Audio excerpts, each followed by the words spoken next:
गारवा वाऱ्यावर झुळझुळ पारवा. राजा अभिजीत बिचुकले बोलतोय. जो कुछ भी कहूंगा सच कहूंगा, सच के सिवा कुछ नहीं कहूंगा. अभिजीत बिचुकले मुख्यमंत्री होणारच. थलाईवा ऑफ महाराष्ट्र. माझ्याशिवाय या महाराष्ट्राला पर्याय नाही. महिला मुख्यमंत्री करायची ताकद फक्त माझ्यात आहे. बाकी कुठल्याही पेरू, चिकू, बटाटा, टरबूज मध्ये नाही. नाहीतर उन्हाळा आहे म्हणून सांगतो, मी आहे आंबा, फळांचा राजा. रितेश, चूक झालेली आहे मोठी. राजा शिवाजी हा शब्द चुकीचा आहे. मला तो आरोतुर वाटतो. राजे शिवाजी म्हणायला आपल्याला काय अक्कल नव्हती रितेश? का तुम्हाला अजूनही शिवछत्रपतींना त्या देशमुख नावापुढे कमी दाखवायचं होता? आमच्या वहिनी म्हणजे तुमच्या सौभाग्य होती. ती वाघाची बायको आहे, ती वाघीण आहे. म्हणजे आ बैल मुझे मार ही अवस्था माझी होतीच नेहमी. कारण त्या बैलांना सुद्धा मी सरळ करतो, कारण मी बैलांचा बैल आहे. म्हणजे अजित पवार या आमच्या मित्राचं काय झालं? पण तो घातपात आहे की नाही असा संशय येतोय, वास येतोय, दुर्गंध येतोय त्या गोष्टीला. तरी जर वहिनी गप्प आहेत, मग आम्ही कसं काय लढायचं? मग बारामतीकरांना एक प्रश्न मी विचारतो, वहिनीनं भरभरून तुम्ही मतदान दिलं, दादांच्या पत्नी म्हणून मतदान दिलं का वहिनींची स्वतंत्र आयडेंटिटी होती म्हणून मतदान केलं? जर दादांचा घातपात झालेला आहे तर वहिनी अजून गप्प का? महाराष्ट्रात तुमच्याकडून फार अपेक्षा आहेत बिचुकले साहेब. मग आता आम्ही काय अपेक्षांचं ओझं घेऊनच मरतोय रोज? I am giving this word to all the Maharashtrian. Give me support. I will be there for everything. भोंदूबाबांचे प्रकरण फार समोर यायला लागले. भोंदू म्हणजे पैसे कमवण्यासाठी केलेले चाळे. ह्याला सेक्स स्कॅन्डल म्हटलं जातं. ह्याला भोंदूगिरी म्हणत नाही. त्या बुवाकडे गेलेली बाई कुठली रडत गेली, कुणावरती अत्याचार झाला, त्या महिला जर हसत गेल्यात तर त्या महिलांना सुद्धा त्या बुवा बरोबर जेलमध्ये ठेवा. फक्त पुरुषांच्या पाठीमागं कायदे लावता तुम्ही. I am suggesting mister Narendra Modi, why not you are asking question to Trump? Why you called our motherland India the hell? Why? एक दिवसा जर तुम्हाला पंतप्रधान केला, काय बदल करणार आणि काय संदेश द्याल जगाला? फक्त संदेश एक दिन की ट्रम्पची सगळी मस्ती मी एका मिनिटात काढी. दिल तुम पे मर मिटने की अब कर रहा कोशिश, जादू चलाए पागल बनाए ऐसी है आपकी कशिश. विषय संपला.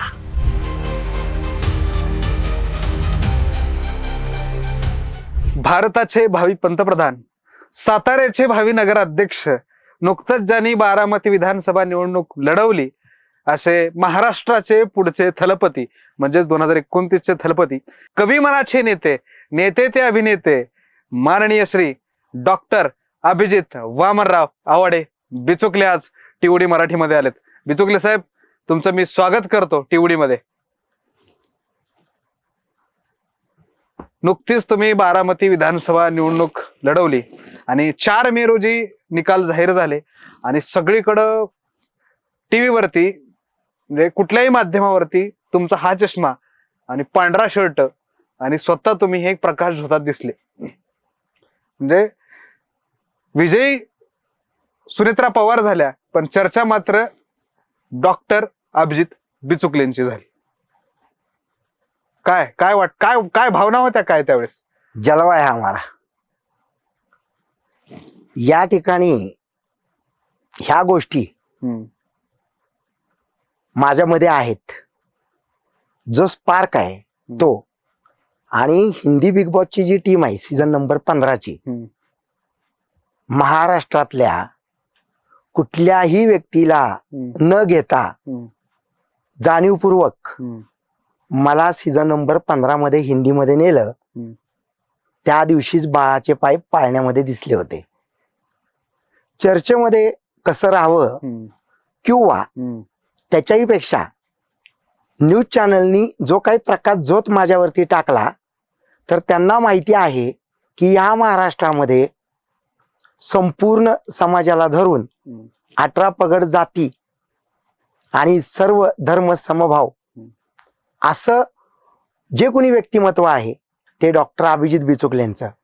आणि ते समाजकार्यावरती बोलतील, राजकारणावरती बोलतील, सांस्कृतिक बद्दल बोलतील, कलेबद्दल बोलतील. आणि म्हणून ते सगळं घडलेलं आहे. कारण आता माझ्याशिवाय या महाराष्ट्राला पर्याय नाही. असं कसं? अनेक पर्याय आहेत महाराष्ट्रासमोर. सांगा. हम्म.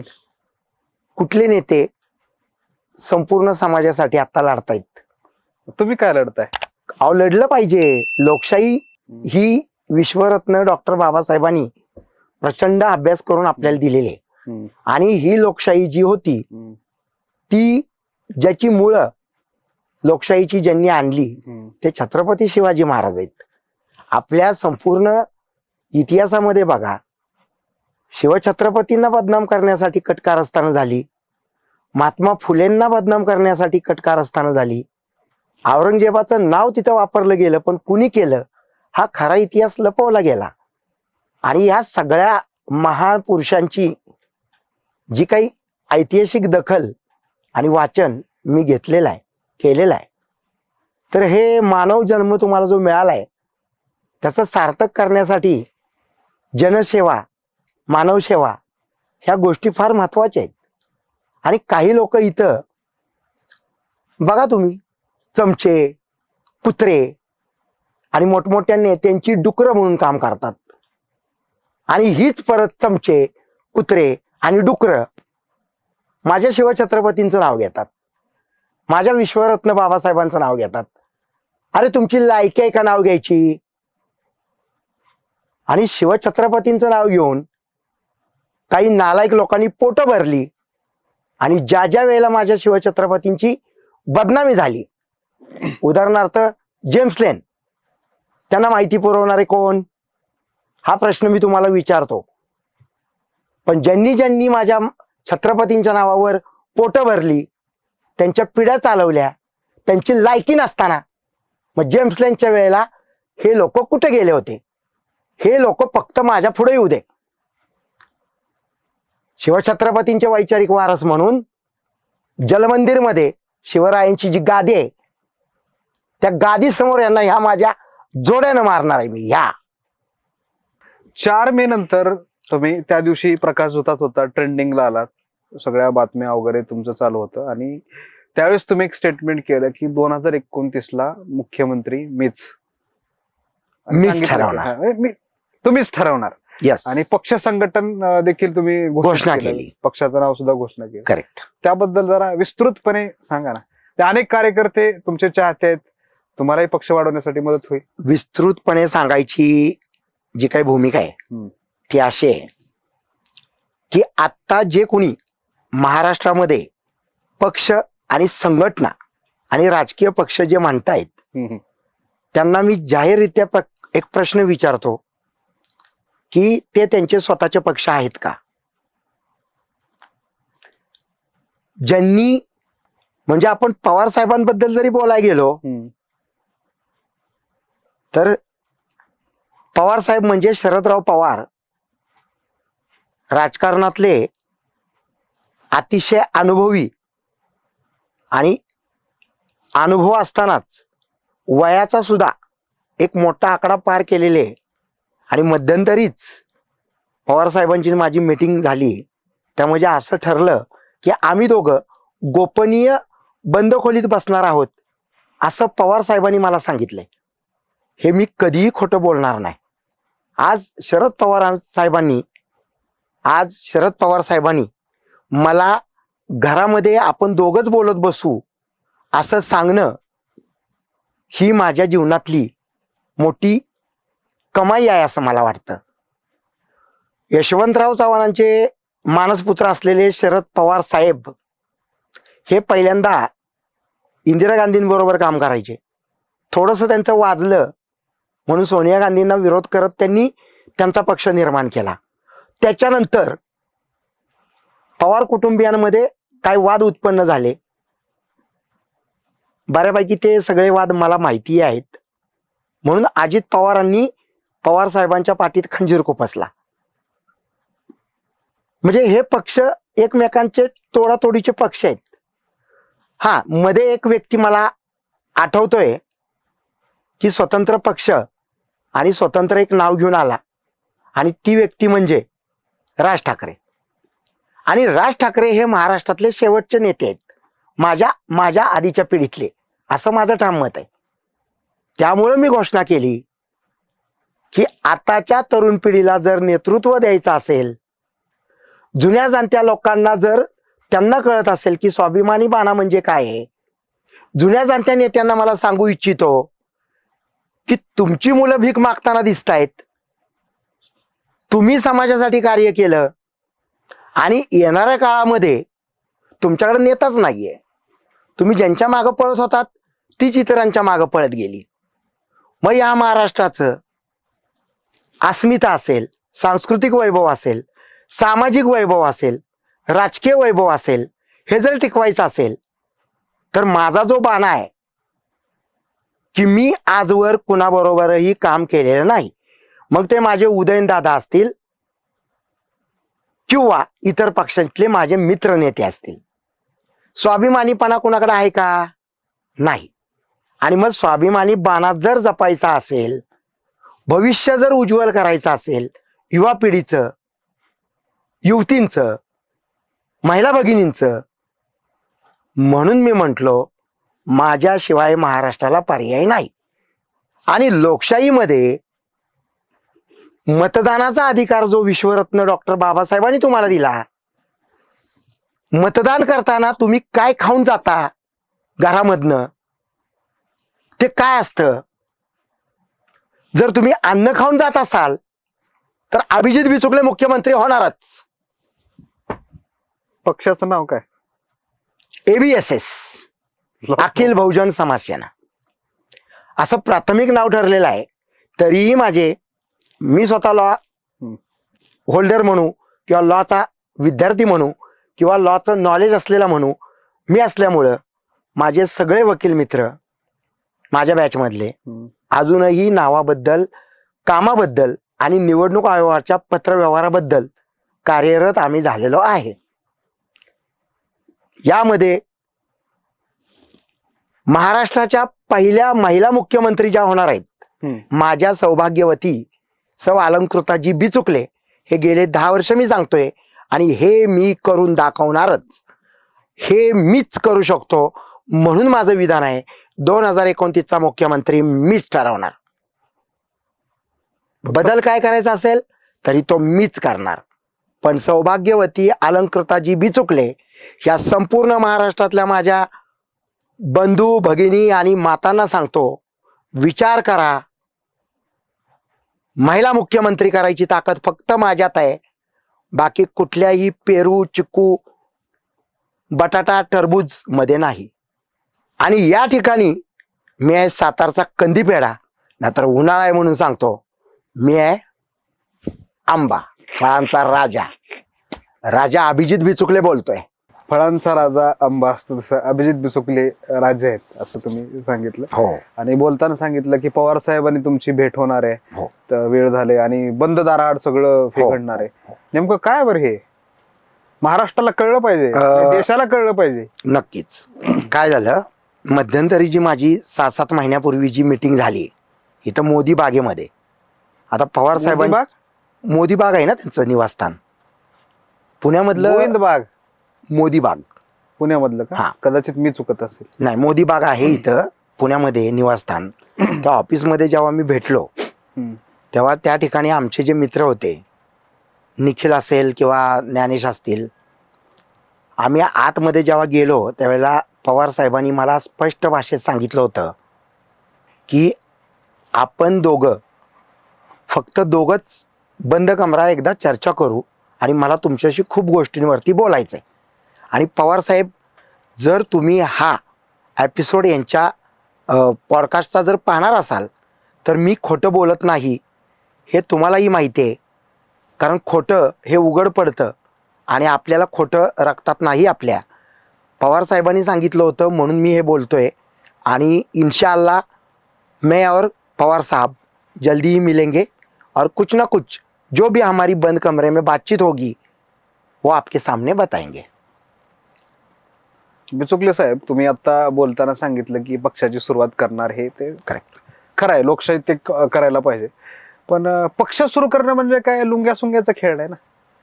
पक्ष सुरू करायचं असेल तर ताकद लागते, पैसे लागतात, कार्यकर्ते लागतात, नेते लागतात. तुम्ही एवढ्या निवडणुका नेते मी घडवणार आहे. बाप तो आखिर बाप होता है, बाप डॉक्टर अभिजित बिचुकले असल्यानंतर त्याची मुलं कशी उभी करायची, त्याचे नेते कसे उभे करायचे, त्याचे कार्यकर्ते कसे उभे करायचे आणि त्याच्यासाठी लागणारा इन्कम सोर्स, अर्थकारण कसं करायचं, हे सगळं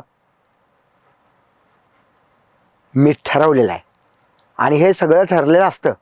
ऍक्च्युली ना, अभिजित बिचुकले हा व्यक्ती जो आहे तो पुस्तकासारखा आहे. ते पुस्तक ज्याला वाचता येईल त्याला तो समजेल. आमच्या महाराष्ट्रातल्या पोरांची टक्केवारी 10वीला मॅक्झिमम पास होणाऱ्यांची 35-40 टक्केवाल्यांना अभिजित बिचुकले कसा कळणार. आणि 90% जे घेतात ते राजकारणात येतच नाहीत आणि 35% जे मार्क पाडतात ते चमचे म्हणून दुसऱ्यांच्या सतरंजा उचलतात आणि असेच त्यांचे पिढ्यानपिढ्या अशीच मारणारी दुसऱ्या नेत्यांचे जोडे चाटत. माझे जोडे चाटणारे मला कुत्रे नको आहेत, मला माझ्या शेजारी बसणारे माझे कार्यकर्ते पाहिजेत. हा फरक आहे माझ्या पक्षातल्या येणाऱ्या संपूर्ण नियमावलीचा. बघा तुम्ही, उदाहरणार्थ एक नेता मेला, अख्खं गाव बंद होतंय.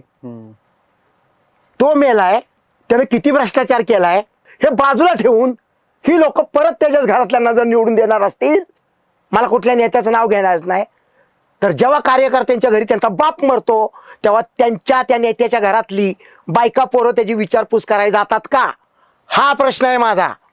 जर माझ्या तुम्ही पक्षामध्ये याल तर तुमच्या सुखदुःखांमध्ये मी उभा राहीन, as a person, as a individual, as a doctor Abhijit Bichukale. आणि पैशाचं काय करायचं? यस, हा जो प्रश्न आला, हे ज्या वेळेला मी पाऊल, हे माझं सुवर्ण पद, हे सुवर्ण कमल पद ज्या वेळेला मी बाहेर ठेवीन, त्या दिवशी या महाराष्ट्र धर्माच्या, या महाराष्ट्रातल्या भूमीतल्या स्वाभिमानी माणसांचं कर्तव्य असेल की मला ताकद पुरवणं. आजपर्यंत तुम्ही जो शब्द वापरला की पक्ष काढणं लुंगे सुंग्यांचं काम नाही, अहो ज्यांनी पक्ष काढले ते लुंगे सुंगेच होते माझ्या नजरेमध्ये. कारण पक्ष काढताना छत्रपतींचं नाव घेतलं गेलं, विश्वरत्न बाबासाहेबांचं नाव घेतलं गेलं, पण त्या पक्षामध्ये महापुरुषांच्या कुठल्याच विचारांना थारा दिला गेला नाही. पलटी खाल्ली गेली आणि स्वतःची पोटं भरली, स्वतःची पोरं, पुतणे, नोकर, चाकर एवढंच मोठे केले. मला इथला सर्वसामान्य महाराष्ट्रातला माणूस मोठा करायचा आहे. आणि on the behalf of my own I am giving this word to all the Maharashtrian. Give me support, I will be there for everything. बर, आता उल्लेख केला की 35%, 40%. तुम्हाला 10वीला किती टक्के होते? फर्स्ट क्लास आहे मी. टक्के किती होते? फर्स्ट क्लास आहे मी. फर्स्ट क्लास किती पुढे असतो कळतं का? फर्स्ट क्लासचे मार्क आपल्याला कळतात का? टक्क्यात हो, टक्क्यातच. टक्क्यात विचारतोय. फर्स्ट क्लास म्हणलं की अबाव 60%. आणि आम्ही जे होतो ना, ते आता जी नवीन पोरांचं आलंय का 20 मार्कांची बोली परीक्षा, तोंडी परीक्षा, मग ते पॅरा बघून लिहायचं, इतकं सोपं शिक्षण झालंय. या ठिकाणी डे 1 म्हणजे जून 6 असेल किंवा जून 8 असेल तेव्हापासूनचा शेवटचा धडा आम्ही मार्च मध्ये 1 मार्च पर्यंत शिकायचो आणि 8 मार्चला आम्ही गेलोय. ही आमची पिढी आहे. 100 मार्कांचा पेपर आम्ही लिहिलाय. एकही वाक्य आम्हाला विसरून चालत नव्हतं. आणि त्या काळामध्ये 100% 100 मार्कांचा संस्कृत 8वी 9वी 10वी 11वी आणि 12वी मध्ये घेतलेला आहे. म्हणून माझ्या शाळेचा मला अभिमान आहे, माझ्या घरच्यांचा अभिमान आहे. आणि विथ टेक्निकल म्हणजे आ बैल मुझे मार ही अवस्था माझी होतीच नेहमी. मी म्हणतो आ बैल मुझे मार, कारण त्या बैलांना सुद्धा मी सरळ करतो, कारण मी बैलांचा बैल आहे. आणि बैल कसा लागतो? नांगरा सकट. बर, तुम्ही कॉलेजला MA इंग्लिश आहेत म्हणे काय?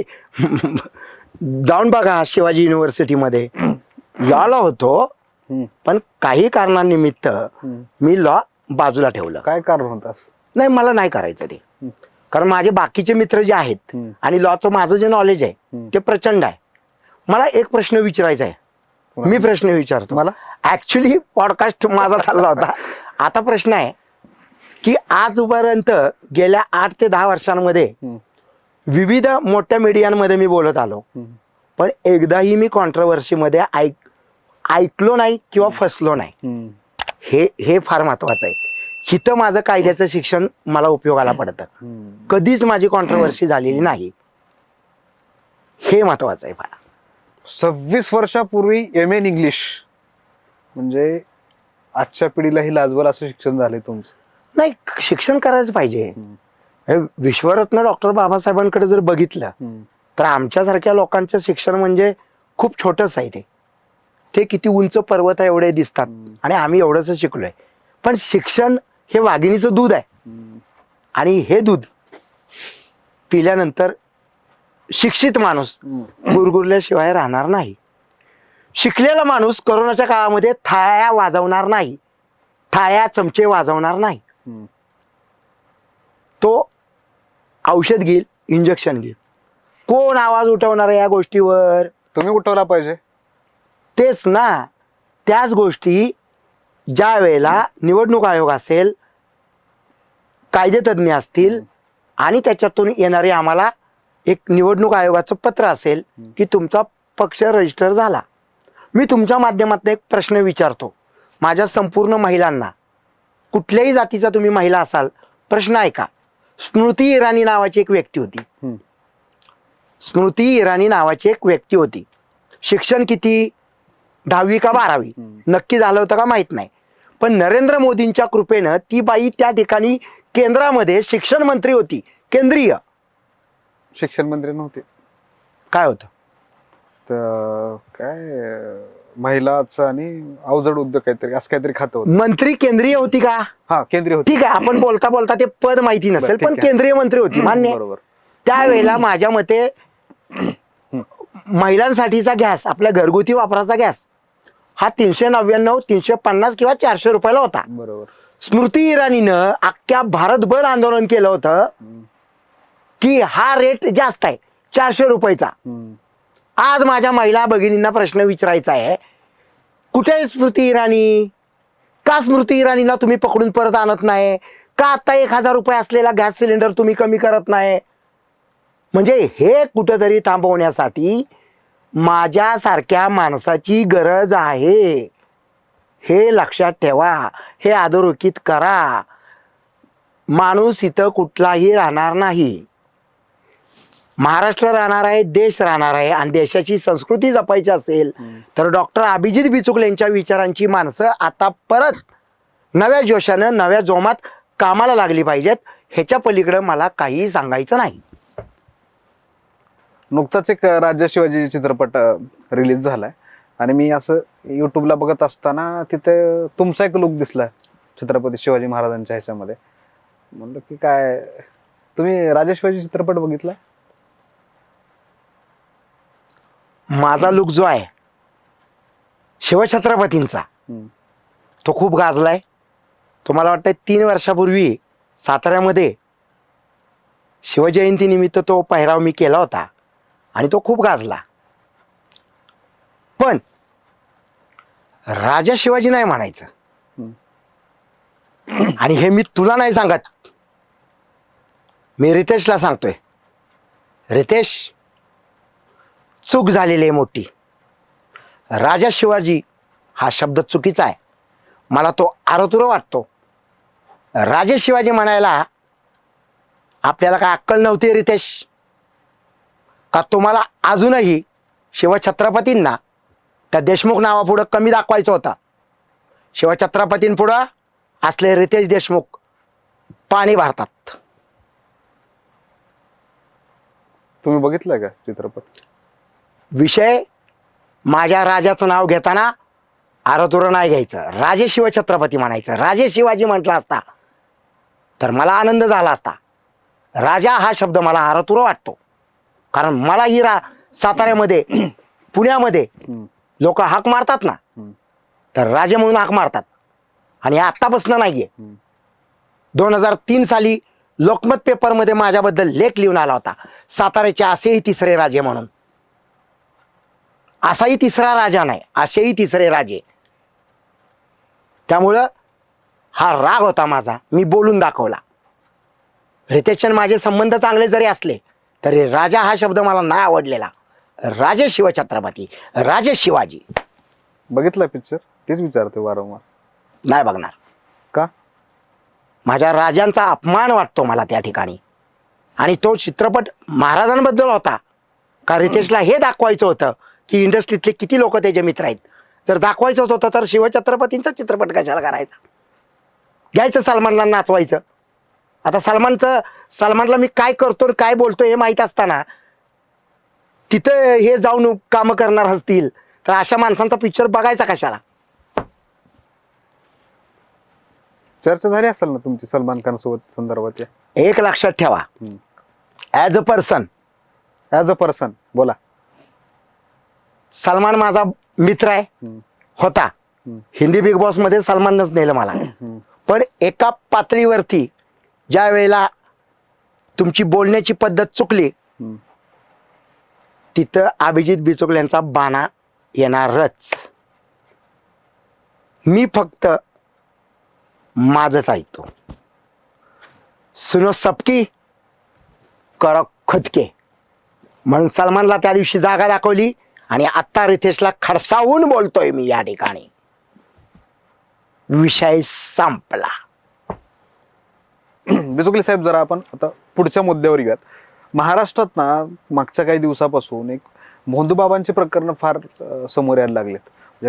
ते नाशिकचा खरात प्रकरण असेल किंवा अन्य बाकीचे काही भोंदूबाबा आहेत त्यांच्यावर कारवाई पण झाली. पण ह्या सगळ्या प्रकरणाकडे जरा तुम्ही नेता म्हणून किंवा एक कार्यकर्ता म्हणून, एक साहित्यिक म्हणजे अभिनेता म्हणून कसं बघता बरं हे सगळं?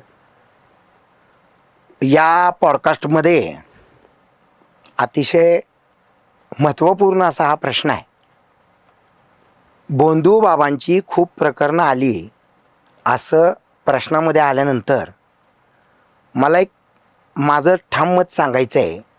भोंदू म्हणजे पैसे कमवण्यासाठी केलेले चाळे, पैसे कमवण्यासाठी लढवलेली शक्कल आणि केलेली बुवागिरी असं भोंदू हे समीकरण असतं. भोंदू जो माणूस असतो तो माणूस जर एखाद्या बाईला एखादी वस्तू देत असेल, काही देत असेल, अंगारा देत असेल, लिंबू देत असेल, तर तो भोंदू माणूस त्या बाईच्या हातालाही स्पर्श करणार नाही. भोंदू म्हणजे काय? त्याला पैसे कमवायचे आहेत त्यातनं. तो जी वस्तू असेल ती त्या महिलेच्या हातात टाकेल, पैसे घेईल आणि तिला म्हणेल बाई तू जा. ह्याला म्हणतात भोंदू. पण according to my thoughts the person belonging to the kind of that particular things, that one belonging to the Nashik is not a Bhondu. He is sex scandalist. ह्याला सेक्स स्कॅन्डल म्हटलं जातं, ह्याला भोंदूगिरी म्हणत नाहीत.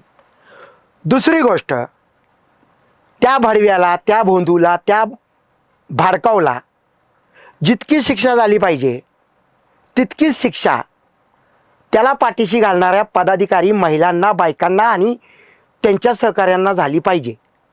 त्या महिला कितीही मोठ्या पदाधिकारी असल्या, कितीही मोठ्या पक्षात असल्या तरी 1 वर्षापूर्वी त्या हरामखोराला ज्या बाईनं पाठीशी घातलं की कंप्लेंट करू नका म्हणून, ती बाई अजूनही बाहेर कशी काय फिरते. सुनेत्रा पवार वहिनींना हा माझा प्रश्न आहे. If you are a DCM of Maharashtra, why not you taking action against that particular woman who is supported throughout the process? Sunetra Vaini, give me answer, and also to the Maharashtrians all.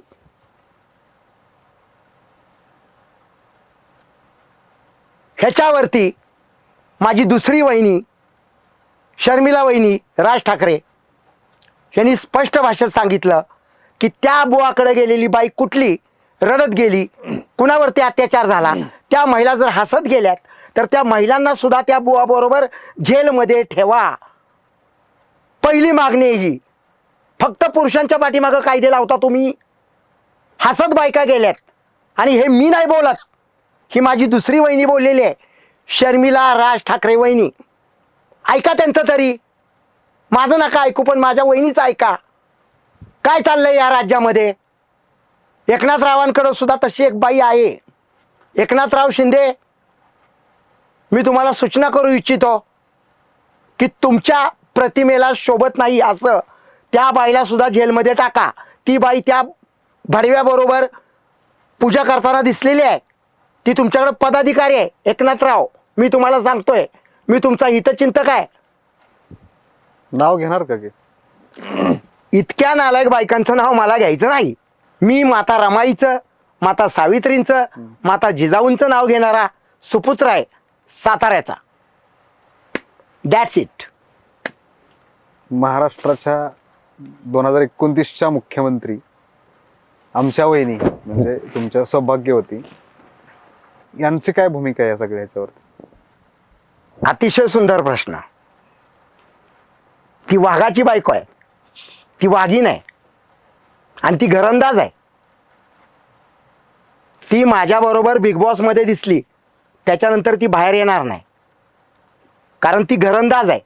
आणि घरंदाजपणाची व्याख्या कुठल्या पुरुषांना आणि कुठल्या बायकांना कळते त्यांनी अभ्यास करावा.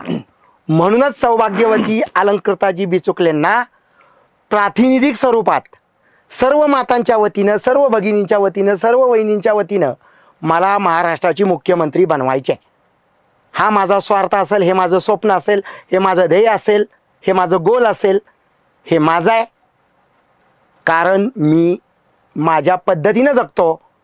आणि जर हे सगळं अध्यात्म, ॲस्ट्रॉलॉजी, न्युमरोलॉजी ह्या गोष्टी जर भारत देशामध्ये मानल्या जातात तर मी गेल्या जन्मी राजा होतो. आणि माझा तोरा हा राजाचाच आहे. राजा हा कधीही कुठेही झुकत नाही. अलंकृताजी बिचुकली ह्या जर मुख्यमंत्री झाल्या तर कारभार सगळा तुम्हीच बघणार का? मुळीच नाही. आत्ताच म्हणलं she is a well educated woman. Double graduate आहे ती, डबल MA BEd आहे ती. Once upon a time she is a lecture of Marathi literature and cause of mind she lived behind the job. Why? I am asking that question and telling her that don't do the job. We are not needing. That's why leave it. तुम्ही देखील ऍस्ट्रॉलॉजर आहात बरोबर ना? मला numerology जास्त चांगली कळते आणि सगळ्याच गोष्टी मला कळतात. पण मी फक्त माझ्यासाठी, माझ्या उत्कर्षासाठी, माझ्या वागण्यासाठी, माझ्या बोलण्यासाठी, माझ्या मित्रांमध्ये ह्या गोष्टी आम्ही वापरतो. त्याचा महाराष्ट्राला, देशाला फायदा झाला पाहिजे ना. येणाऱ्या काळात होईल ना.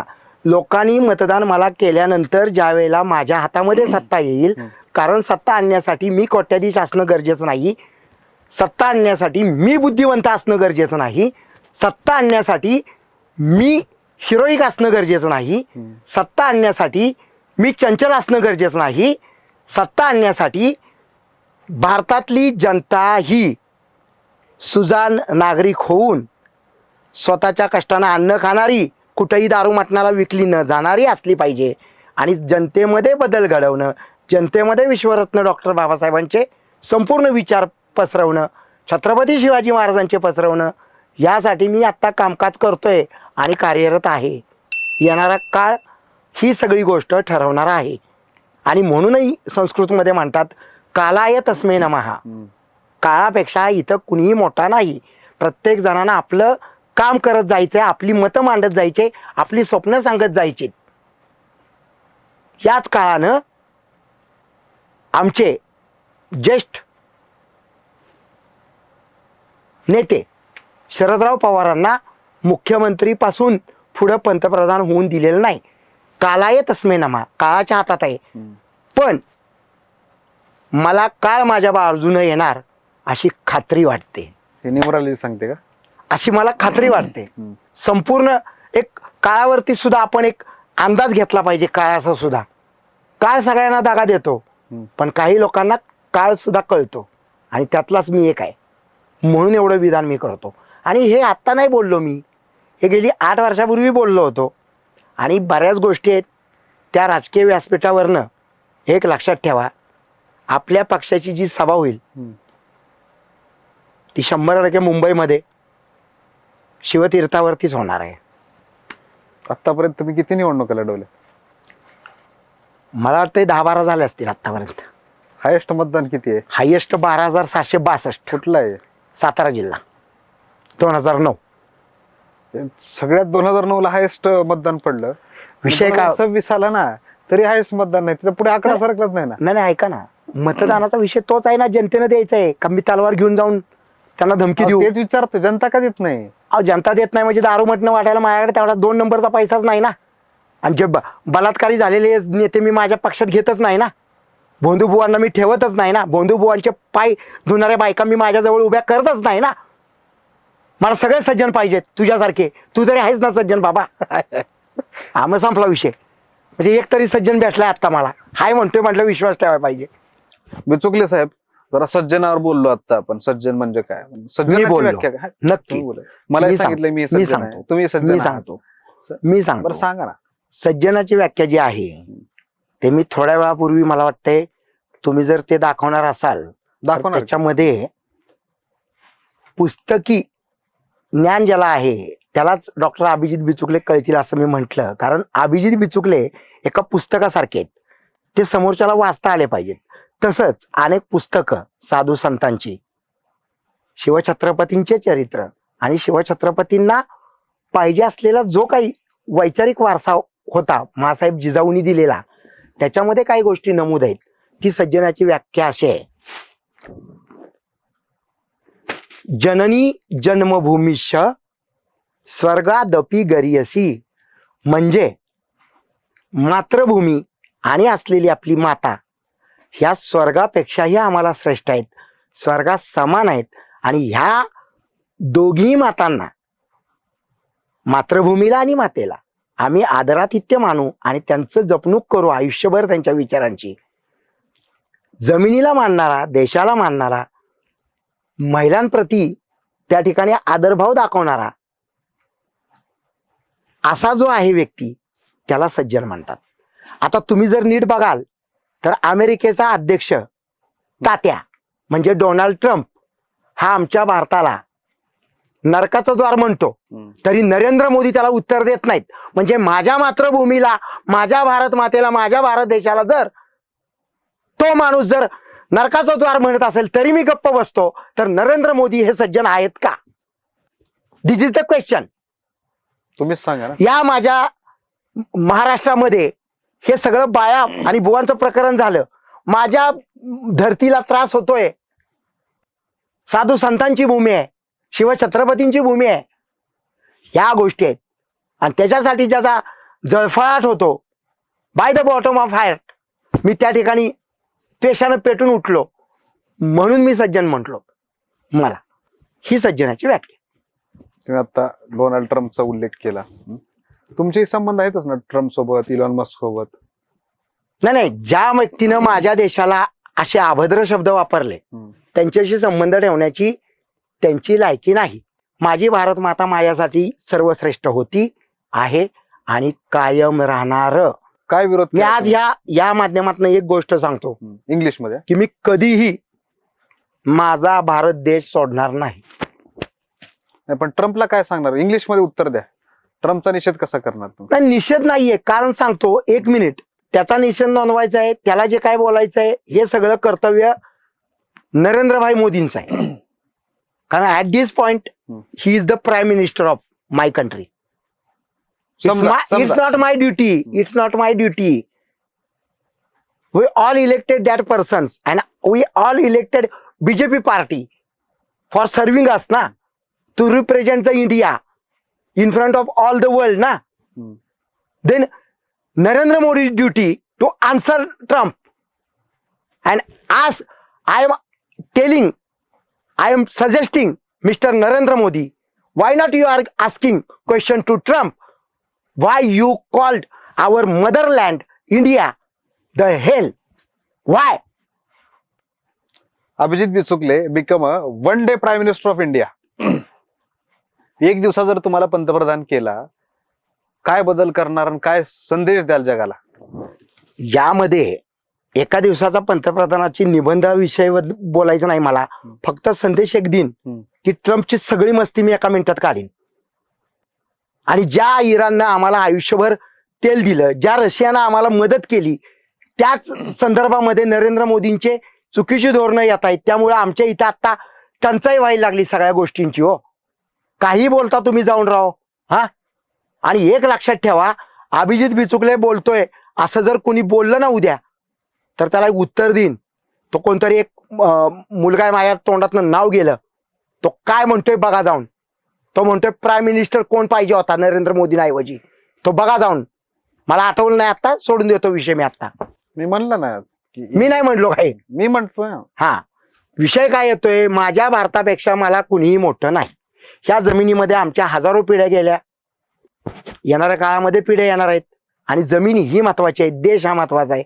माझ्या भारत मातेने जितकं सोसलंय, पण भारत मातेचं दुर्दैव असं आहे की नेहमी इथं गद्दारांची संख्या जास्त आहे, कायम. शिवाजी महाराजांचे घात जर कोणी केले असतील, संभाजीराजांचे घात जर कोणी केले असतील, विश्वरत्न बाबासाहेबांचे घात जर कोणी केले असतील, सावित्रीबाईंच्या अंगावरती शेण जर कोणी टाकलं असेल, तुम्ही बघा, ह्या सज्जन लोकांना त्रास देणारे आपल्या मातीतच गद्दार जन्माला आले. आणि नेहमी ते धर्म आणि देश, धर्म आणि देश सांगत गेले. धर्मासाठी कुठलंही भांडण झालं नाही. भांडणं होतात ती राजसत्तेसाठी होतात. मी सुद्धा उद्या राजकारण करायलाच येतोय ना. मग उद्या जर मी आता राजकारणी होणार आहे म्हणून मोठ्या दिग्गज माणसांनी माझा खून करायचा का? झालंय ना तसं. म्हणजे अजित पवार या आमच्या मित्राचं काय झालं, हा प्रश्न आम्ही विचारला. साधं गणित आहे, काय झालं?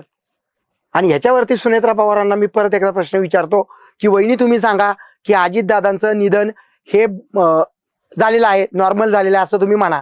तुम्ही बोलत नाहीये. रोहित पवार दुसरीकडे जाऊन सांगतायत की अपघात नाहीये, तो घातपात आहे. माझ्यासारख्या माणसाला सुद्धा तो घातपातच वाटतो. असू दे, त्या दिवशी दादांचा मृत्यू असेल, काळानं लिहिलं असेल, ठीक आहे, पण तो घातपात आहे की नाही असा संशय येतोय, वास येतोय, दुर्गंध येतोय त्या गोष्टीला. तरी जर वहिनी गप्प आहेत, मग आम्ही कसं काय लढायचं? ह्या गोष्टी होतात. मग बारामतीकरांना एक प्रश्न मी विचारतो, वहिनीनं भरभरून तुम्ही मतदान दिलं, दादांच्या पत्नी म्हणून मतदान दिलं का वहिनींची स्वतंत्र आयडेंटिटी होती म्हणून मतदान केलं? जर दादांचा घातपात झालेला आहे तर वहिनी अजून गप्प का? बिचुकले साहेब, तुम्ही आता अजितदादांच्या घातपाताविषयी सांगितलं.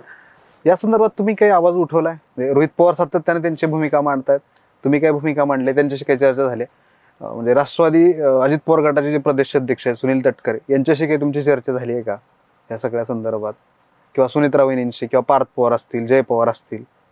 मी तोच प्रश्न नेहमी विचारला की टीम सुनेत्रा वहिनी, जर ते आता सुनेत्रा वहिनींना जे कोणी नेता मानत असतील त्यांच्या पार्टीमध्ये, तर ते सस्टेन आहेत का वहिनी त्या ठिकाणी?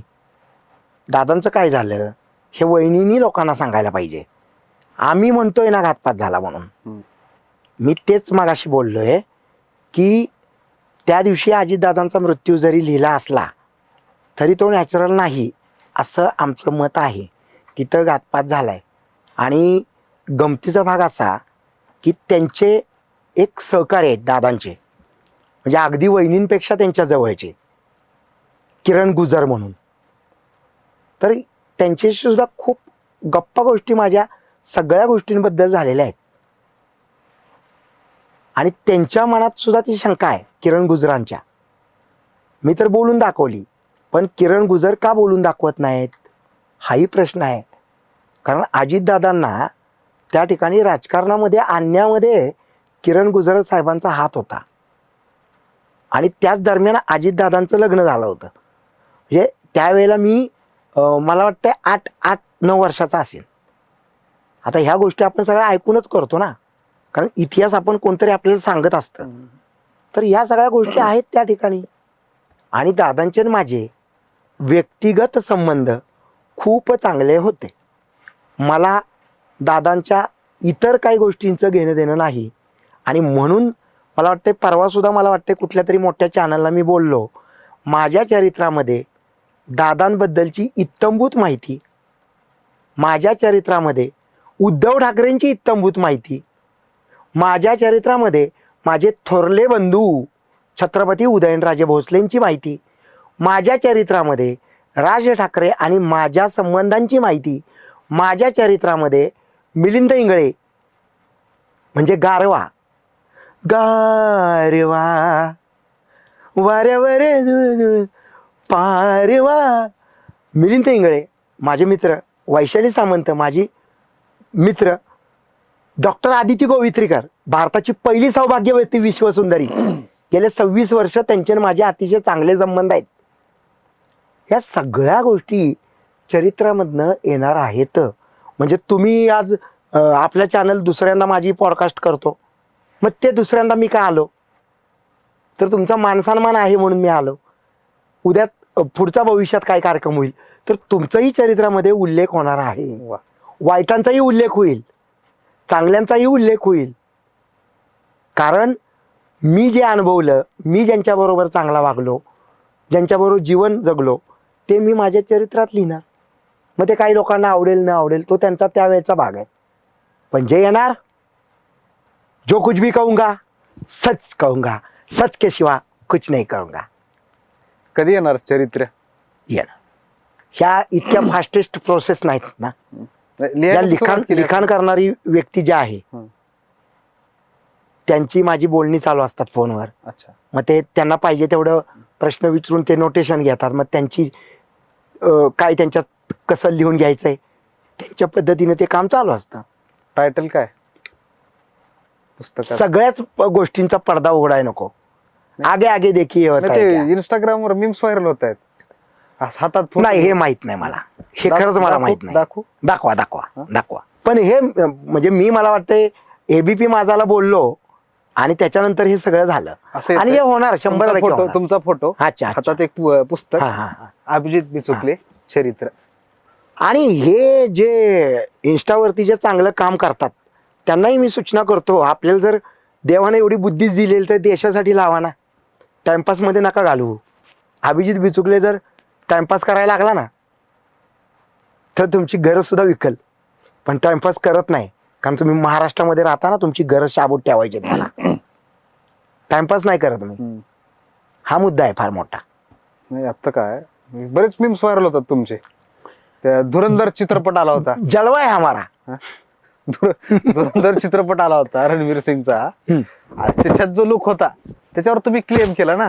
नाही नाही मी काही क्लेम वगैरे केला नाही. व्हायरल झाला ना. नाही नाही ऐका ना, एक लक्षात ठेवा, तुम्ही मीडियामध्ये काम करत असताना तुमचं लक्ष माझ्यापेक्षा जास्त मीडियावरती आहे, बरोबर. माझं नाही एवढं लक्ष. स्मिता गोंदकरच्या पार्टीमध्ये ज्या वेळेला मी गेलो त्यावेळेला तिथं असलेल्या पापाराजींनी मला धुरंधर धुरंधर धुरंधर म्हणून हाक मारली. हे त्या व्हिडिओमध्ये क्लिअर दिसतंय. मी माझी गाडी बाजूला पार्क केली आणि पाठीमागं जो कोणी ड्रायव्हिंग करत होता त्याला सांगत होतो की बाबा या ठिकाणी गाडी पार्क कर. एवढं सांगत असतानाच तिकडून आवाज आलेला आहे माझा लुक बघून. आता हा लुक हिरोचा आहे, त्याला मी काय करू. ते डान्स बी व्हायरल झालता. हा डान्सचं मला माहिती आहे, ते माहिती आहे. डान्सचं मला माहिती आहे. जे मला माहित असतं ते मला माहिती मीम्स असतं. बघितलाय का तुम्ही? धुरंधर आणि खाली असं काय ते लिहिलं होतं. मी असल्या हे फालतू गोष्टींवरती मी लक्ष देत नाही. मला देश घडवायचा आहे. हे असे जे सोशल मीडियावरती येणार आहेत ना, ह्यांना काही आयुष्य नाहीये. ह्यांना घरी खायला सुद्धा अन्न नाहीये. हे सोडून द्या. खायचं अन्न तर लय लांब राहिलं. अहो ह्यांच्या घरी बसायला चटई नाही. हे भिकारडे आहेत सगळे, भिकारडे. हे भिकारड्यांचे धंदे आहेत. मी ज्या दिवशी आलोय या टीव्ही स्क्रीनवरती, तो आमचा मित्र आहे योगेश, त्यानं सांगितलं काल असं रेष आखून की अभिजित बिचुकलेंचा रेशो खाली नाही आला. जब भी हम हाते छाते. एवढ्या वर्षात अभिजित बिचुकलेंचा एकतर चित्रपट आला का? करेक्ट. चित्रपट येणं म्हणजे काय नक्की सांग मला. तुम्ही 1 मिनिट. शाहरुख दुसऱ्यांकडे काम करत होता, त्याला पैशाची गरज होती. बच्चन साहेब दुसऱ्यांकडे काम करत होते, त्याला पैशाची गरज होती. मी दुसऱ्यांकडे काम करत नाही. माझा स्वतःचा प्रोडक्शन हाऊस, स्वतःचा पिक्चर, स्वतः डिरेक्टर आणि आगे आगे देखीए होता है क्या. आणि या क्षेत्रामध्ये असताना गेली 30 वर्ष पूर्ण केली मी. एकही या चित्रपट महिन्यात आला नाही. मला मी ठरवणार ना काय करायचं. मी राजकारणामध्ये पुढं पुढं करतो ना. खोटा हिरो होण्यापेक्षा पडद्यावरती एक कॅरेक्टर करायचं. आप लोग मुझे बाहर ढूंढ रहे हो और मैं भी तुम्हारा यहाँ इंतजार कर रहा हूं. हे पडद्यावरती बच्चन साहेबांनी फक्त पैशांसाठी बोलला, पण मी वरळीत जाऊन सांगितलं, आप लोग मुझे ढूंढ रहे हो और मैं तुम्हारा यहाँ इंतजार कर रहा हूं. दम लागतो, दम. बारामतीत उभा राहिलो, दम लागतो, दम. आणि हा दम दिलाय ना, विश्वरत्न डॉक्टर बाबासाहेब आंबेडकरांनी दिलाय. आणि आमच्या पुरुषांपेक्षा संपूर्ण महिला वर्गावरती बाबासाहेबांचे लाखो लाखो उपकार आहेत. प्रत्येक महिलेला सांगतो, माझ्या फॅन्सला सांगतो, माझ्या भगिनींना सांगतो, जावा डॉक्टर बाबासाहेब आंबेडकरांच्या प्रतिमेचं पूजन करा, तर तुम्ही भारतीय नारी शोभून दिसाल. विश्वरत्न डॉक्टर बाबासाहेब आंबेडकर तुमच्या सगळ्यांचा बाप आहे. मान्यच आहे. पण तेच ना, ती तुमचे गाणे बघितले मी, पॉडकास्ट बघितले. ते पहिलं मी जे बघितलं होतं ना, तुम्हाला मला आठवतंय, मला माहित नव्हतं अभिजित बिचुकले कोण आहेत. ते गाडीवर असं जॅकेट होते, कुठली तर निळ्या कलरची का, 20 वर्षापूर्वीच सांगताय तुम्ही. ते त्यावेळेला तुम्ही कितवीत होता? 20 वर्षापूर्वी. तुम्हाला चालता बी येत नव्हतं. मान्य आहे. हा, हाताला बोट धरून, बोटाचा धरून, आणखीन काय धरून धरून धरून तुम्ही उभे राहत होता. ठीक आहे ना. तुम्ही त्याच फेसबुक बाप होताय बाप. उदयनराजे म्हणले होते तेव्हा मी ते बघितलं. मी फक्त एका माणसाला घाबरतो, अभिजित बिचुकले. तेव्हा तुम्ही डॉक्टर नव्हते. आता डॉक्टर झालो मी, 4 वर्ष झाली. आणि ती गाणं आणि ती चष्मा असं गाडीवर, शाबास. जॅकेट मागे उडायचं. बघा काय होतं? बघा. गाणं कोणतं होतं ते? दिल तुम पे मर मिटने की अब कर रहा कोशिश, जादू चलाए पागल बनाए ऐसी है आपकी कशिश. This is composed by myself. मी स्वतः लिहिलंय, मी स्वतः गायलंय, मी स्वतः संगीत दिलंय, तर मी दुसऱ्यांकडे जाऊन काम का करू? असाच एक व्यक्ती आपल्याकडं गायन क्षेत्रामध्ये, हिमेश रेशमिया. त्याला लोक पहिल्यांदा बोलले की नाकातनं गातो. भाई, त्याचा शेवटचा अल्बम आहे सुपरहिट. त्याच्यानंतर इंडस्ट्रीच, कॅसेट इंडस्ट्री आणि ती डिस्क इंडस्ट्री बंद झाली. लक्षात ठेवा, सगळं युट्यूबला गेलं. त्या माणसाचा मी फॅन आहे. महाराष्ट्रात तुमच्याकडून फार अपेक्षा आहे बिचुकले साहेब. मग आता आम्ही काय अपेक्षांचं ओझं घेऊनच मरतोय रोज. लोकांनी माझ्याकडे अपेक्षा देण्याऐवजी लोकशाहीमध्ये असलेल्या मतदानाचा योग्य वापर करायचा आहे. आता जे भुरटे सुरटे जे आमदार ठेवलेत का नेऊन तिथं विधिमंडळात, फक्त कमिशनवरती चाललंय. 10%, 5%, 50 खोके, 100 खोके, एकदम ओके. नाही होणार, काही होणार नाही. तुम्हाला नाही यांचं भलं होणार नाही, नाही देशाचं भलं होणार आहे. तुम्हाला कुठल्या नेत्याने ऑफर दिली का, बिचुकले साहेब तुम्ही माझ्या पक्षात या, तुम्हाला एवढे एवढे खोके देतो? विषय खोक्यांचा नाहीये, विषय डॉक्टर अभिजित वामनराव आवाडे बिचुकल्या म्हणूनच स्वाभिमानाचा विषय आहे. माझं जो ऐकल त्या नेत्यालाच माझ्या बरोबर मी युतीत घेणार आहे. कोणी दिली ती का ऑफर? कुठलं बोलणी चालू आहेत बऱ्याचशा गोष्टी, पक्षात या म्हणून. ऑफर पक्ष काढणार ना दुसऱ्याकडे? त्या आधीच सांगतो बघा, एक लक्षात ठेवा, राजकारण चालू आहे. राजकारणामध्ये कुणीही कुणाचा मित्र नाही, कुणीही कुणाचा शत्रू नाही. इथं कायमस्वरूपी काही नसतं. ह्या संपूर्ण देशाच्या बांधणीसाठी, राज्याच्या बांधणीसाठी समविचारी माणसं एकत्र येतात. तेथे त्यांचा स्वावलंब, स्वाभिमान, बाणा कधी कधी विकत घेतात, कधी कधी विकला जातो. आणि अशा पद्धतीने राजकारण चालू असतं. त्याच्यामध्ये मी अतिशय ताटर स्वभावाचा आहे. तुम्ही आता बोलताना सांगितलं की हा महिना फार महत्वाचा आहे. Correct correct. मे महिना, आंबरस सीझन चालू आहे. आंबा मीच या ठिकाणी 23 मे 1996 माझा पहिला क्षितिज नावाचा बालकविता संग्रह प्रकाशित झाला होता. आणि त्या दिवसापासून मी मीडियामध्ये आहे. त्यामुळं या महिन्याला खूप महत्त्व आहे माझ्या नजरेमध्ये. 23 मे 30 वर्षांचा प्रवास as a poet, as a social worker, as a independent politician, as a celebrity of big boss and as a superstar of the Maharashtra. हे लोकांच्या प्रेमामुळं मला मिळत गेलं. आणि हेच लोक जर माझ्याबरोबर मतदानाच्या रूपामध्ये उभे राहिले तर फुल गॅरंटी की 2029चा मुख्यमंत्री मीच ठरवणार. मग तुम्ही ते म्हणता तसं की थलैवा. तमिळनाडूमध्ये थलपती विजय यांनी एक हाती सत्ता आणली 2029ला महाराष्ट्रात. Thalapathy Abhijit Wamanrao Awade, sorry, Thalapathy doctor Abhijit Bichukale. इंशाल्लाह ये सब होगा. आप जैसे लोगों की दुआएं मेरे साथ होंगी तो ये होने वाला ही है. आणि त्याशिवाय महाराष्ट्राला पर्याय नाही.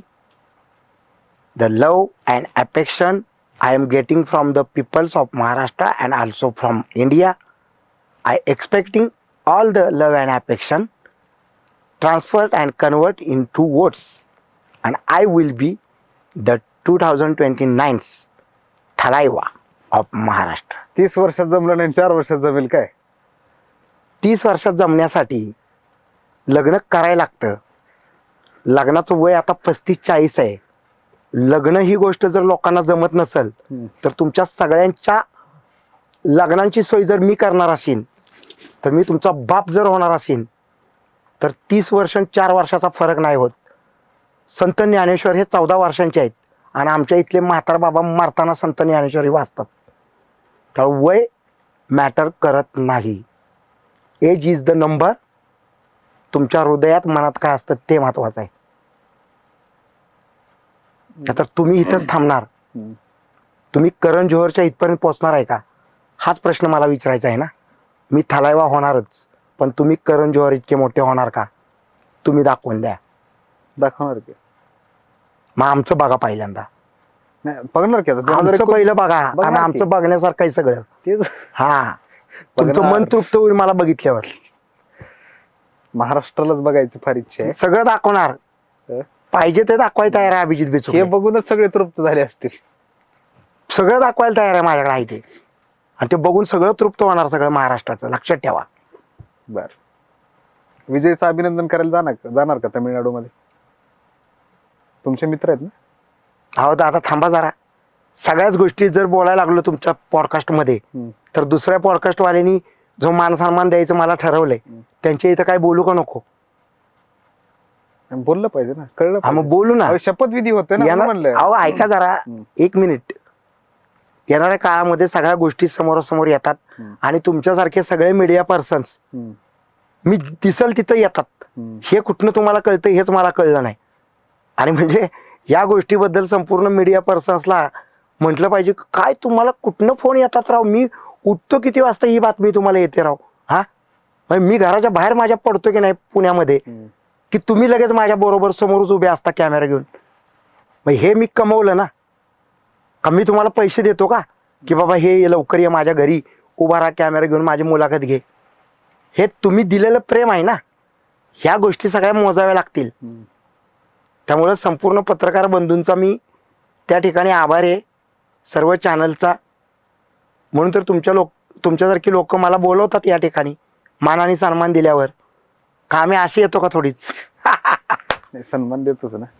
अभिजित बिचुकलेंचा शेड्यूल काय असतो बरोबर? तुम्ही आता सांगितलं की कुठल्या पत्रकार नाही, काम जर असेल ना, काम जर असेल तर मी अगदी पहाटेपासनं मी कामामध्ये येतो. मग ते काम छोटं आहे का मोठं आहे हे महत्वाचं नाही, काम महत्वाचं आहे. लोक येतात का काम घेऊन तुमच्याकडे? या तुम्ही तुमचं काम घेऊन या. चला, काम सांगतो आता. सांगा की माझंच लगेच. नाही, लगेच असे प्रश्न आहेत सध्या की समजा XYZ मुलगी बघितली, तिच्या वडिलांची अपेक्षा आहे असे, म्हणजे हा माझा प्रश्न आहे सगळ्यांच्या वतीनं. एक नेते म्हणून तुम्हाला हा प्रश्न विचारतो, त्यावर तुम्ही काम करावं म्हणजे जेणेकरून सगळी तरुण पिढी तुमच्या पाठीमागे येईल. हा जर एक हृदयस्पर्शी प्रश्न जर तुम्ही उचलून धरला महाराष्ट्रात, प्रश्न काय आहे? प्रश्न असा आहे की मुलींच्या वडिलांच्या अवास्तव अपेक्षा झाल्या.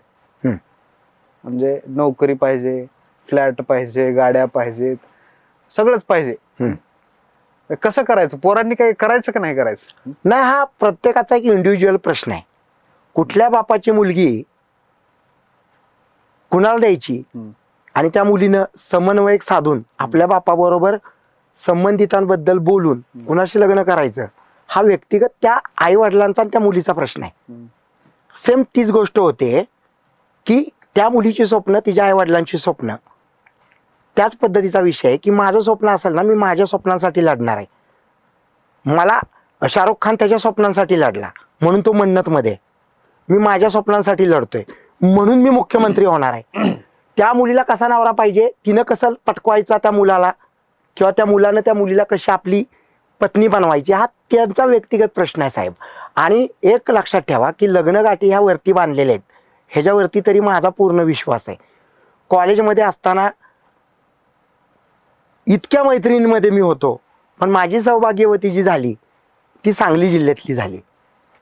आणि आमच्या मैत्रिणीचे पती जे झाले ते फार लांबची मुलं, पुण्यातली, मुंबईतली, ठाण्यातली, किंवा गुजरातमधली मुलं, हे आमच्या मैत्रिणीचे पती झाले. तर गाठी ह्यावरती बांधलेल्या असतात, ह्याच्यावरती माझा विश्वास आहे. कॉलेजमध्ये असताना तुम्हाला गर्लफ्रेंड होती का? नाही, तो विषय नव्हता. मैत्रीण, मी उघड बोललो ना, मैत्रिणी म्हटलोय मी, आजही आहेत माझ्याकडं, आजही आहेत. आणि सगळ्यात महत्वाचं, माझ्या सगळ्या मैत्रिणी माझ्यापेक्षा माझ्या बायकोचा जास्त लाड करतात. हे वेगळं प्रकरण आहे. मैत्रिणी माझ्या, आणि अगदी म्हणजे इतकं प्रेम करतात त्या की घरी आल्यानंतर आमच्या सौभाग्यवतींना मिठी मारून तिची पप्पी सुद्धा घेतात. म्हणजे त्यांना माहिती आहे की अभिजित बिचुकले म्हणजे आगीचा गोळा आहे, आणि आगीच्या गोळ्याची पत्नी होणं, आणि तो आगीचा गोळा हा महाराष्ट्र तेजोमय करण्याच्या मनस्थितीमध्ये आहे. आणखीन एक युवकांचा, पोरांचा प्रश्न घेतो. तुम्ही वारंवार सांगत असता की तुमच्या रक्तात सुद्धा व्यसन मिळणार नाही. व्यसन नाही, हे व्यसन नाहीच आपल्याला, कुठलंच नाही. त्याच पॉडकास्ट मध्ये सांगितलं होतं. हा, हे बघा, हे आहे, हे बघा, दाखवू का? हवा ब्रँड नका दाखवू. ब्रँड नाहीये, पण हे मी दूध पितो, हे केशरयुक्त दूध होतं, आणि तुम्ही माझ्यासाठी हे दिलं, त्यामुळे या गोष्टी मी करतो. व्यसन म्हणजे काय आहे की नशा करणं. कशासाठी नशा करायचे, कशासाठी नशा करायचे? मग का करतात मग हे सगळे लोक? ते त्यांचा प्रश्न आहे दादा, आपण काय बोलू शकत नाही. आम्ही पूर्णपणे काय संदेश द्याल तरुणांना? निर्व्यसनी व्हा. कारण तुम्ही व्यायाम करणार असाल तर तुमचं शरीर चांगलं राहणार आहे. आता मी तसा व्यायाम करत नाही, हे मी उघड सांगतो. का नाही करत? कारण काय म्हणू की वेळ मिळत नसेल. नाही, लिव्ह लाईफ किंग साईज. मी माझ्या पद्धतीने जगतो. मला किती वाजता उठायचंय मी ठरवतो, मला किती वाजता झोपायचंय मी ठरवतो, मला किती वाजता जेवायचंय मी ठरवतो, मला किती वाजता नाश्ता करायचा मी ठरवतो, मला कुठल्या मित्राबरोबर बोलायचंय मी ठरवतो, मला कुठल्या मैत्रिणीबरोबर फिरायला जायचं मी ठरवतो. कुणीही नाही. सगळ्यांना अशी एक सूट आहे की प्रत्येकानं प्रत्येकाचं चांगलं आयुष्य जगा, बस. मी माझ्या मुलांना सुद्धा एकच संदेश दिलाय, आत्ता तुम्ही लहान आहात, उद्या जाऊन जीवनामध्ये दोनच गोष्टी करायच्या आहेत. एक, तुमचं करिअर तुम्हाला आवडेल ते, आणि दोन, निर्व्यसनी राहा. बाकी तुम्ही काही करा. 10 तास व्यायाम केलात आनंद आहे, 10 तास अभ्यास केलात आनंद आहे, कुठली गाडी घेऊन फिरायला गेलात आनंद आहे, पण व्यसन करू नका. तुम्ही पंचांग बघून जेवता म्हणे. अरे वा, खरं आहे का? हा वेगळा एक प्रश्न काढला. नाही, खरं आहे ते. मी रोज आमच्या घरी संपूर्णपणे एक आध्यात्मिक वारसा असल्यामुळं रोज रात्री आम्ही संध्याकाळी 10-11च्या दरम्यान पंचांग बघतो की उद्या काय होणार आहे, उद्या कुठला काळ आहे, कुठला काय आहे, आणि काय खायचं. पण बऱ्यापैकी अशा गोष्टी होतात की रोजच काही ना काहीतरी असतं, आणि त्यामुळं मग त्या सगळ्या गोष्टी त्या पद्धतीनं राहतात की व्हेजच खायचंय. मग तुम्ही जाता जाता कुठेतरी एक भजी प्लेट घ्या, मी आनंदानं खातो. तुम्ही जाताना एखादं चायनीजचं घ्या, मी आनंदानं खातो. पण बऱ्यापैकी माझ्या मित्रांनी ठरवलंय, आणि त्यामुळं मित्र सुद्धा म्हटले की बाबा ह्या माणसाला घेऊन कुठं जेवायला जाणं या अवघड होतं, कारण हा माणूस कायमच घासपूस खातो, म्हणजे व्हेज खातो, नॉनव्हेज खातच नाही. आता त्या गोष्टी घडतच नाहीत, त्याला मी काय करू? पंचांग बघून असं काही असेल की नाही, सापडतच नाही तसं. तुम्ही बघा, कारण माझं सगळं पंचांग पाठ आहे, मला तिथ्या सगळ्या पाठ आहेत. म्हणजे कुठल्या धर्मात आहेत या मला घेणं देणं नाहीये. पण जर तुम्हाला महाराष्ट्रीयन संस्कृती, भारतीय संस्कृती आणि वैदिक संस्कृती याचा संपूर्ण मिलाप करायचा असेल तर ह्या गोष्टी पाळाव्याच लागतात. त्या मी पाळतो. किती वाजता बाहेर पडायचंय, किती वाजता बोलायचंय, काय करायचंय, सगळ्या गोष्टी आहेत त्याच्यामध्ये. हे शास्त्र आहे. हे सौर ऊर्जेवरती सुद्धा चालतं. मग त्याला दक्षिणायन आणि उत्तरायण जे म्हणतात ते त्याच्यावरती ऋतुकाल वगैरे सगळे ठरतात. 6 ऋतू, 12 महिने. अहो आपल्या महाराष्ट्रीयन लोकांना एवढं माहित नाही की 12 महिन्यांची नावं सुद्धा मराठीतली माहित नाहीत मुलांना. मग कसं माझ्या होणार या राज्याचं सांगा ना. आणि त्याच्यामध्ये आणखीन बऱ्याचशा गोष्टी आहेत त्या येणाऱ्या काळामध्ये आपण बोलू की काही लोकांचे वाढदिवस तिथीनुसार करायचे. छत्रपती शिवाजी महाराजांचा जयंतीचा दिवस हा तिथीनं करायचा आणि तुमच्या बापाचा इंग्लिश महिन्यानं करायचा. आगे आगे देखिए होता है क्या. बर. कारण मी इतिहास वाचलाय पण आत्ताची पिढी डॉक्टर अभिजित बिचुकल्यांना बघते. हे सगळे जण लिहिणार आहेत इतिहास माझा. माइंडेड. बिचुकले साहेब, मी काही नावं घेणार, रॅपिड फायर प्रश्न आहेत बर. ते. त्याच्यावर तुमचं एका वाक्यात कमेंट अपेक्षित आहे. पहिलं नाव सलमान खान. भाई सुधरने लगा है अब. देवेंद्र फडणवीस. देवा भाऊ तुम्ही बोलताय करताय. एकनाथभाई शिंदे. एकनाथराव येणाऱ्या काळामध्ये त्या ठिकाणी आपल्याकडे होती ती मुख्यमंत्री पदाची खुर्ची. अवधूत गुप्तेंच्या शो मध्ये बोललो तसं सांगतो, तुमच्या सुनबाई सौभाग्यवती अलंकृताची बिचुकल्यांना द्या. उदयनराजे. बडे भाई येऊ मेरे. शिवेंद्र राजे. तळ्यात मळ्यात. सुनित्रा पवार. वहिनी कधी गरज पडली मला हाक मारा. धनंजय मुंडे. त्या वेळेला मी बोललो फक्त. करुणा मुंडे. लढवई स्त्री. राहुल गांधी. गांधी घराण्याचा वारसा आहे त्या माणसाकडं. राज ठाकरे. तडकाफडकी डॉक्टर अभिजित बिचुकल्यांसारखे. स्मृती इराणी. घरगुती गॅस सिलेंडर साठी आंदोलन करा. Donald Trump. माझ्या देशाला वाईट बोलशील ना तुला सोडणार नाही. Elon Musk. त्याचाच जोडीदार. तुमचे संबंध आहेत ना इलॉन मस्क सोबत. मग तेच की त्याचाच जोडीदार म्हणलं की. नरेंद्र मोदी. नरेंद्र भाई अजूनही वेळ गेली नाही, सुधरा आता. आता शेवटचं ज्ञानेश्वर रेड्डी. वा, आम्ही साथीला आहोत हे विसरू नका. बिचुकले साहेब, आलात नुकतीच बारामती विधानसभा निवडणूक लढवून आलात. पक्ष सुरू करणार आहेत. तुमच्याकडून तरुणांना फार अपेक्षा आहेत. आंबरसाचा सीझन चालू आहे. तरुण जे काही युवक आहेत लवकरच तुमच्याकडून लग्नाच्या मागणी घेऊन तुमच्याकडे येतील आणि त्या मागण्या तुम्ही पूर्ण कराव्यात याच अपेक्षा व्यक्त करतो. आणि लवकरच तुमचं चरित्र महाराष्ट्राला नाही जगाला वाचायला मिळावं यात शुभेच्छा तुम्हाला देतो. तुम्ही आलात त्याबद्दल संपूर्ण टीओडी टीमच्या वतीनं तुमचे आभार मानतो. मला वाटतंय आपण गेल्या ऑक्टोबर महिन्यामध्ये केलं होतं आणि मी जे माझ्या जवळचे मित्र त्यांना मी पटकन शब्द देतो.